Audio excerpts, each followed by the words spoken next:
साधुओं को नमस्कार। आज सोमवार का दिन है। सोमवार के दिन हम संतों की वाणी का अध्ययन करते हैं। आजकल हम संत कबीरदास जी की रचनाओं पर मनन कर रहे हैं।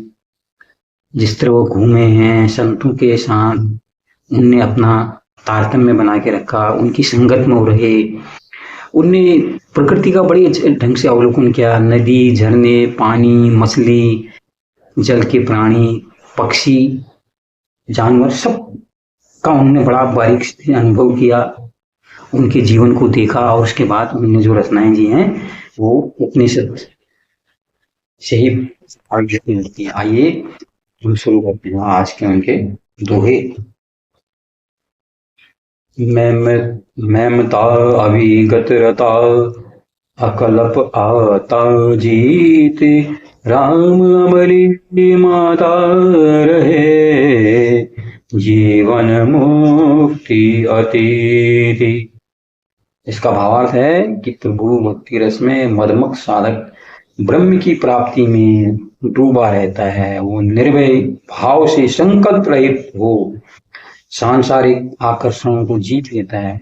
यदि उस पर प्रभु भक्ति का वो रस चढ़ाई रहे तो अवश्य वो जीवन मुक्त हो जाता है, जिसे लिबरेशन हम लोग कहते हैं। यहाँ पर मुक्ति क्या है?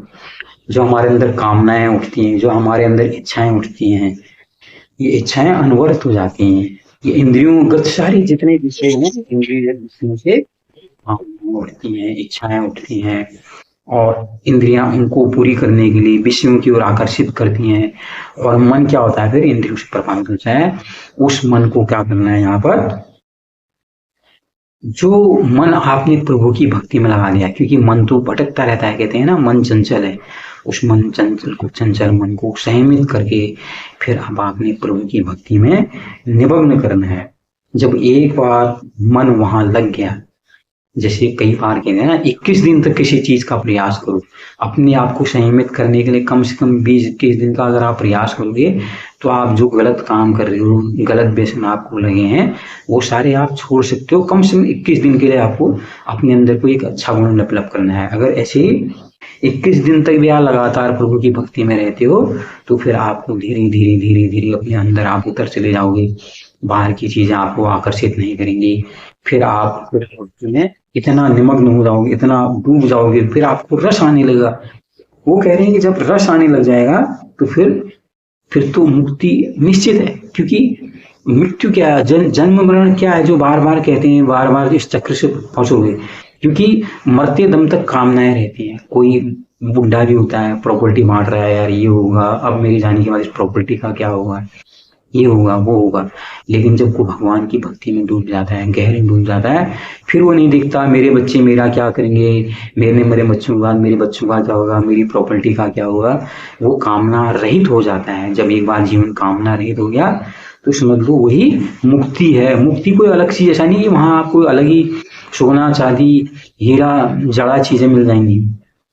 ये जो इंद्रियों से जो एक आपके अंदर आवेग उठ रहे हैं, भाव उठ रहे हैं, उनसे आपको निश्चित तौर पर मुक्ति मिल जाएगी। इंद्रियां रहेंगी लेकिन आप इंद्रियों के प्रति अनासक्त हो जाओ, यही जीवन मुक्ति है।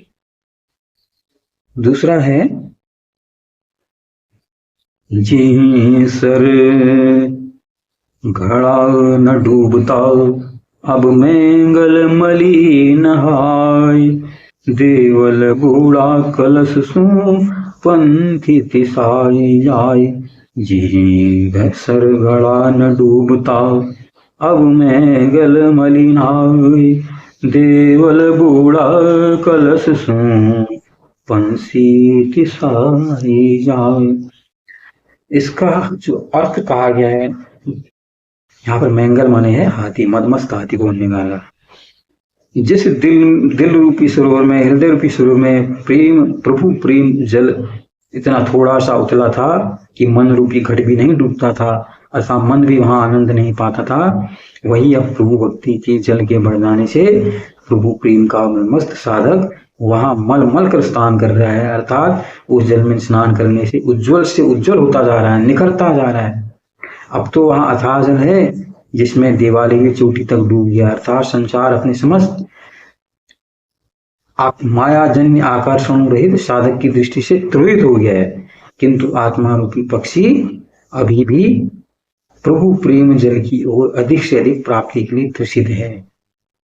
ये जो मैंने बात की है ना, वो आपको जो 20-21 दिन तक आपको लगे रहना है, साधु संतों की संगत में रहना है, तभी तो कहते हैं जैसी संगति वैसा जीवन। आप जिस संपर्क में रहोगे वैसा ही जीवन आपका होता चला जाएगा जहां आप रहोगे।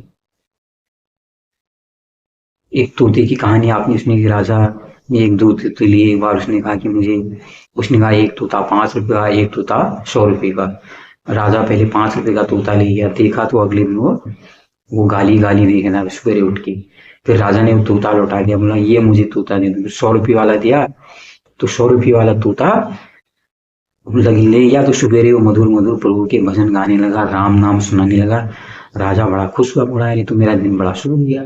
फिर उसने वो पक्षी पकड़ने वाले को बुलाया, बहेली को बोला तो मुझे बता, ये तोते तो दोनों दिखने में एक से हैं, फिर ये तूने इनकी कीमत भी अलग अलग रखी, ये चक्कर क्या है? तो उसने कहा कि प्रभु ये एक चोर जो तोता जो गाली देने वाला है, ये चोरों के पास रह गया, चोरों के पास रहने से उन्हीं की भाषा सीख गया। और दूसरे तोते को अच्छी संगत मिली, कोई साधु संग में, कोई आश्रम में जाके रहा, तो वहां पर इसको प्रभु की भक्ति के सारे भजन सुनाई देने लगे। तो ये सारा जो है संगत का खेल है। संगत अगर हम इतनी अच्छी रखेंगे तो हमको अच्छी चीज होगा। इसके लिए हमें देखना है, क्योंकि मानव होने के नाते हम सारी चीज जान सकते हैं, क्या अच्छा है क्या बुरा है। विद्या अविद्या श्रेय प्रेय ये सारी जानकारी है। अगर हम अच्छे ज्ञान पढ़े, दर्शन पढ़ रहे हैं, उपनिषद पढ़ रहे हैं, तो इस सब चीज का हमें आभास हो जाएगा। फिर हम जो है अपने जीवन को मुक्ति की ओर ले जा सकते हैं। एक कामना से भरे डूबे संसार से हम पार हो सकते हैं। आइए तीसरा है, सबे रसायन में किया हरि सार न कोई, तिल एक घट में संचरे तो सब तन कंचन होई।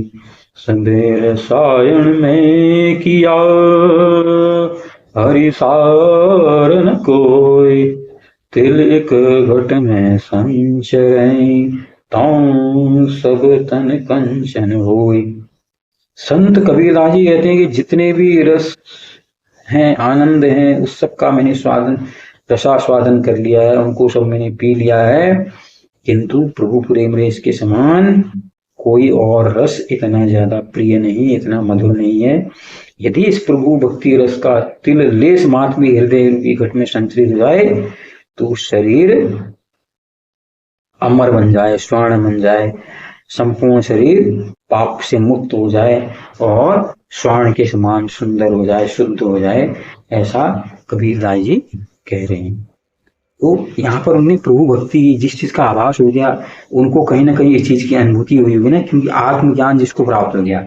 यहाँ आत्मज्ञान क्या है? ऐसा नहीं है कि आपने कोई उच्च डिग्री ले रखी है, आप बहुत ज्यादा शिक्षित हो तभी आपको आत्मज्ञान मिलेगा, ऐसा कहीं भी नहीं है।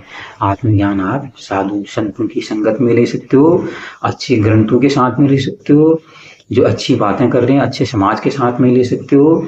जिसे लोग कहते हैं ना सोशल हो, ऐसा सोशल नहीं, शराबियों के बीच में जाके आप बैठो उठो, ऐसा सोशल बिल्कुल मत बनिए।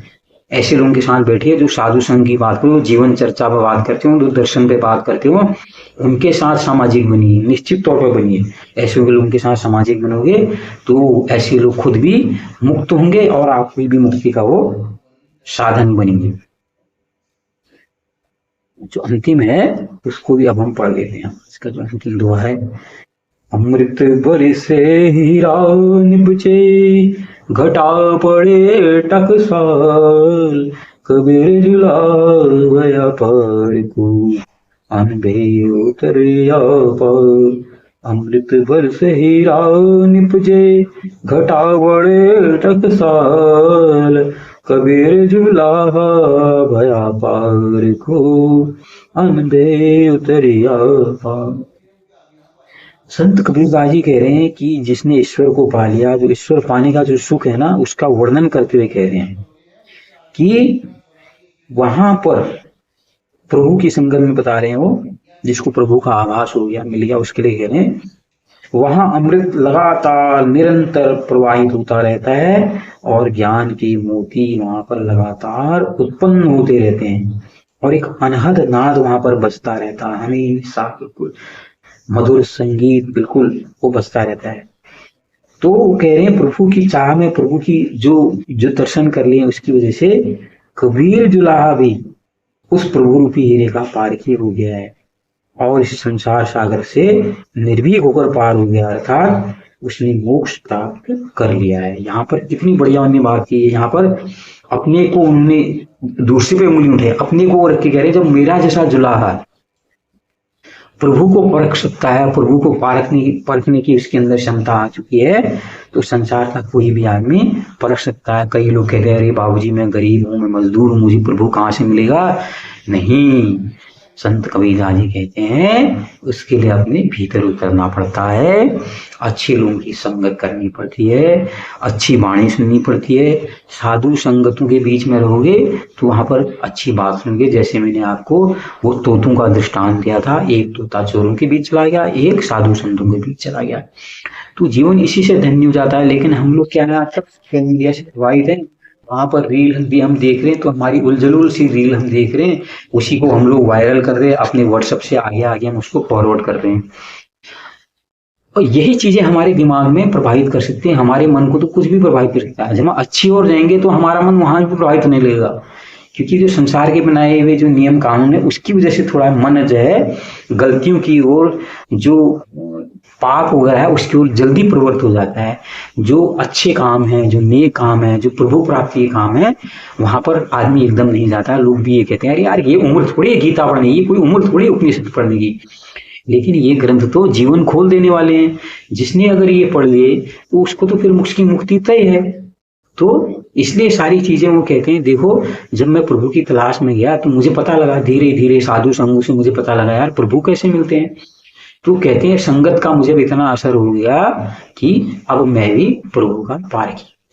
तो हम सब भी प्रभु के पारखी हो सकते हैं। जो धर्म है, जो किताबें हैं, उनसे हमें पता नहीं लगेगा, अच्छे संगत में, क्योंकि अच्छे बुरे का तो हमें पता है ही ना, अच्छा क्या है बुरा क्या है। अगर इस आभास से हम संगत करेंगे, मानेंगे, ऐसी सोसाइटी से हम जुड़ेंगे। सोशल बनो, शराबियों के बीच में बैठो, चोरों के बीच में मत बैठो, भ्रष्टाचारियों के बीच में बैठो, संतों के बीच में बैठो, दार्शनिकों के बीच में। ये होना है सोशल होना। ऐसे सोशल बनोगे तो आप जीवन मुक्त हो जाओगे, कामना मुक्त हो जाओगे, आपका जीवन सफल हो जाएगा। आज के लिए इतना ही, बहुत बहुत धन्यवाद सुनने के लिए।